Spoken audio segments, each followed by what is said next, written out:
Voici l'homme qui a survécu à la plus grosse tumeur de l'humanité. Aujourd'hui nous avons décidé de vous raconter l'histoire de cet homme, dans l'objectif de vous apprendre la puissance de la foi. Cet homme âgé de 31 ans, a survécu à l'impossible. Et par sa foi, Dieu l'avait finalement envoyé un ange pour le séparer de la tumeur qui se nourrissait de son corps. Tout a commencé le jour de sa naissance, car il est né avec une tache noire sur son dos. Et comme tout le monde, ses parents n'ont pas prêté attention à cette malformation.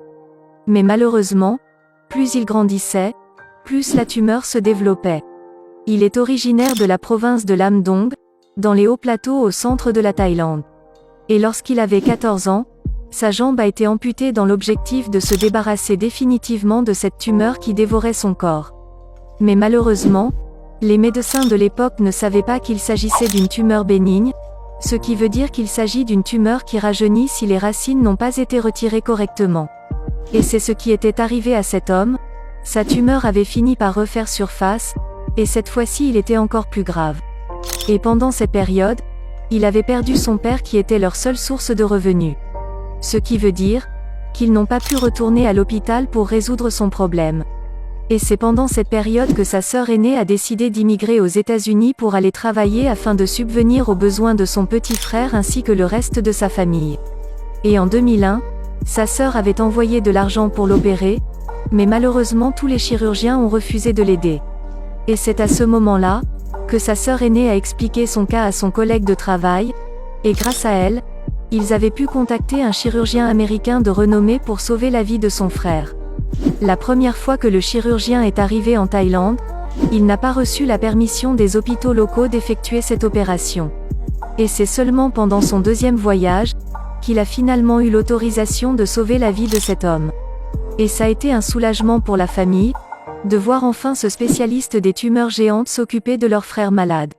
Et ce qui est incroyable dans cette histoire, c'est la bonté de ce médecin qui n'a rien demandé à cette famille pour effectuer cette opération. À commencer par ses frais de voyage, de logement et même de nutrition, tout a été payé de sa poche. Les seules personnes qui ont été payées sont les médecins thaïlandais, car ils ont accompagné le médecin américain dans cette opération risquée. L'argent a été réuni grâce au soutien des locaux, et autres canaux de soutien. Même si le docteur Kinon a déjà brillamment réussi des interventions chirurgicales de ce genre, il a été très difficile de convaincre le personnel médical thaïlandais. Le directeur de cet hôpital a déclaré qu'il s'agissait d'une opération chirurgicale très difficile, car il comporte des risques importants, y compris sur les pronostics vitaux du patient. Mais le docteur américain restait positif concernant les chances de survie du jeune homme. Il a même déclaré qu'il avait réussi l'opération d'une jeune américaine qui avait un cas similaire, mais que son opération nécessitait 50 perfusions de sang après l'opération. À cette époque, l'opération de cet homme était prévue début novembre, mais l'état de santé du patient s'était aggravé, repoussant ainsi la tentative visant à lui donner une chance de retrouver une vie, et un corps sain. Mais par la suite, des bilans de santé réguliers ont permis au docteur de prendre une décision favorable, et de programmer l'opération le plus rapidement possible. Et au final, l'opération a été une réussite totale. Mais pendant l'opération, le plus grand risque a été sa perte de sang, car la tumeur s'était construite son propre réseau sanguin. Les médecins ont alors installé une cellule de veille, pour récupérer le sang, la filtrer et la réinjecter dans le corps du patient. Cette tumeur est appelée neurofibromatose, et elle est causée par une transmission autosomique héréditaire, qui est surtout très difficile à enlever, car son système de survie est complexe. Sur le plan médical, la partie la plus complexe de l'histoire a été la communication entre les médecins vietnamiens et le chirurgien McKinnon de Chicago. Mais au final tout s'est très bien passé. L'opération a été filmée en direct pour que le reste de l'hôpital et ses confrères puissent y assister, et apprendre en même temps.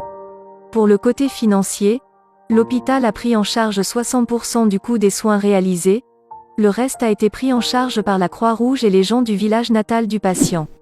Son histoire s'arrête par là, surtout félicitations au docteur américain qui était déterminé à sauver cet homme, et il a réussi par la grâce de Dieu. Merci beaucoup d'avoir regardé cette vidéo, abonnez-vous massivement pour ne plus jamais manquer nos prochaines vidéos. Alors je vous dis à plus.